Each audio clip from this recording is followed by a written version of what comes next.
Okay, we're continuing on this subject of healing. And we're talking about the mercy of God.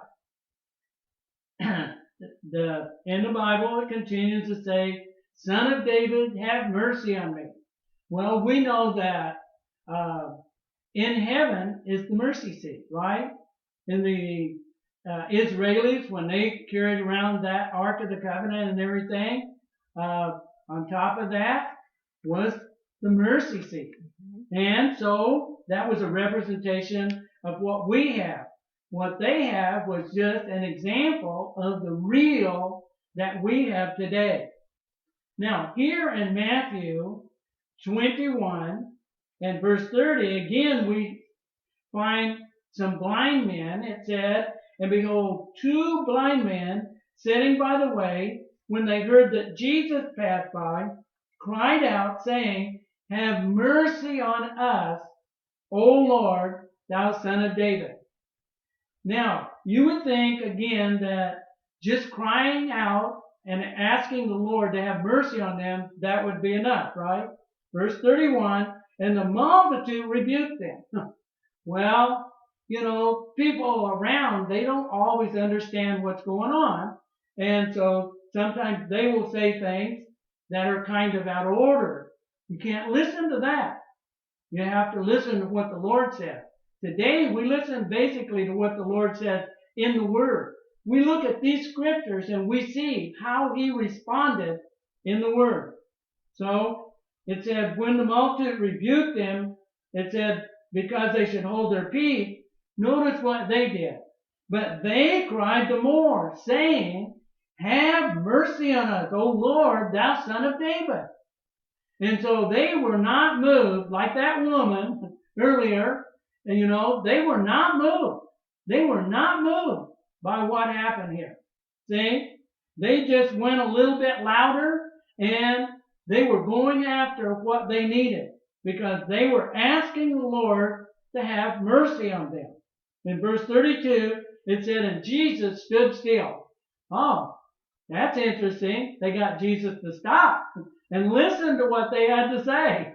Okay? So Jesus stood still and called them and said, What will ye that I shall do unto you? Well, he knew they were blind, but he wants them to say what they really want. Okay? Why? Because it has to be based on the Word of God. And we know, if we read the Bible, that healing belongs to us.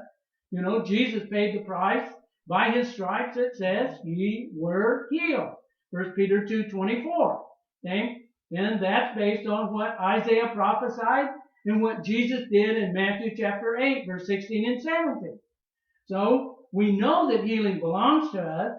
Now, so He's saying, what will you that I should do unto you? If He's talking to Israelis, they know from Isaiah that healing belongs to them. They know that God is their healer in Exodus 15:26.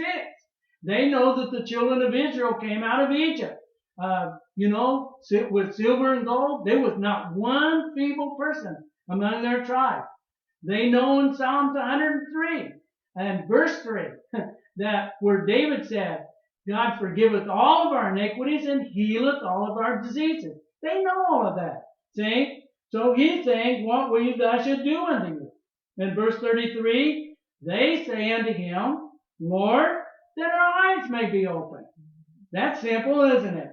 Verse 34, so Jesus had compassion on them. Again, compassion and mercy are the same thing. See? In other words, we could have said, and Jesus had mercy on them and touched their eyes. So here, there's a touch. Jesus touched their eyes, and immediately their eyes received sight, and they followed Him. Well, here Jesus added His faith to their faith. He touched their eyes.